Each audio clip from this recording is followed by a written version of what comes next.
భారత్లో హిందూ మతాన్ని ఎంతో పవిత్రంగా భావిస్తారు. ఇండియా నుంచి విదేశాలకెళ్లి అక్కడే సెటిల్ అయిన లక్షలాది మంది భారతీయులు విదేశాలలో సైతం హిందూ దేవాలయాలు ఏర్పాటు చేసుకొని హిందూ మతాన్ని ఆదరిస్తున్నారు. కానీ గత కొన్ని సంవత్సరాలుగా హిందూ ఆలయాలపై హిందువులపైన దాడులు జరుగుతున్న విషయం తెలిసిందే. ఈ నేపథ్యంలోనే అమెరికాలో హిందువుల రక్షణకు నడుము బిగించిన మొట్టమొదటి రాష్ట్రంగా జార్జియా నిలిచింది.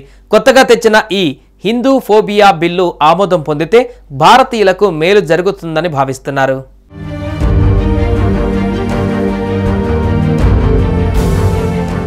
హిందూ ఫోబియాకు వ్యతిరేకంగా బిల్లును ప్రవేశపెట్టిన మొదటి అమెరికా రాష్ట్రంగా జార్జియా నిలిచింది. హిందువులపైన విద్వేషపూరిత దాడులు పెరుగుతున్న నేపథ్యంలో జార్జియా ఈ చారిత్రాత్మక చట్టానికి శ్రీకారం చుట్టింది. హిందూ ఫోబియాను అధికారికంగా గుర్తిస్తూ ఒక బిల్లును అమెరికాలోని జార్జియా రాష్ట్రం ప్రవేశపెట్టింది.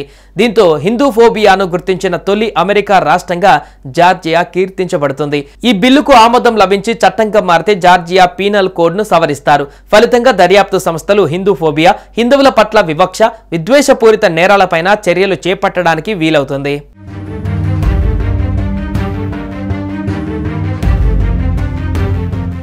జార్జియా జనరల్ అసెంబ్లీలో ఈ నెల 4న ప్రవేశపెట్టిన ఈ బిల్లుకు స్పాన్సర్లుగా డెమోక్రాట్లు, రిపబ్లికన్లు ఉన్నారు. ఇక రిపబ్లికన్ సెనేటర్లు Shawn Steele, Clint Dixon, democratic సెనేటర్లు Jason Esteves, Emmanuel D Jones ఈ బిల్లుని సంయుక్తంగా సమర్థించారు.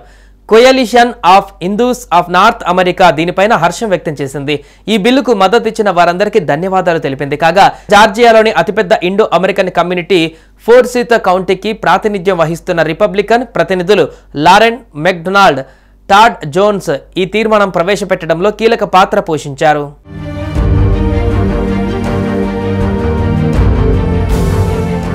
ప్యూ research center religious landscape study 2023-24 నివేదిక ప్రకారం యునైటెడ్ స్టేట్స్లో దాదాపు 2.5 మిలియన్ల మంది హిందువులు ఉన్నారు.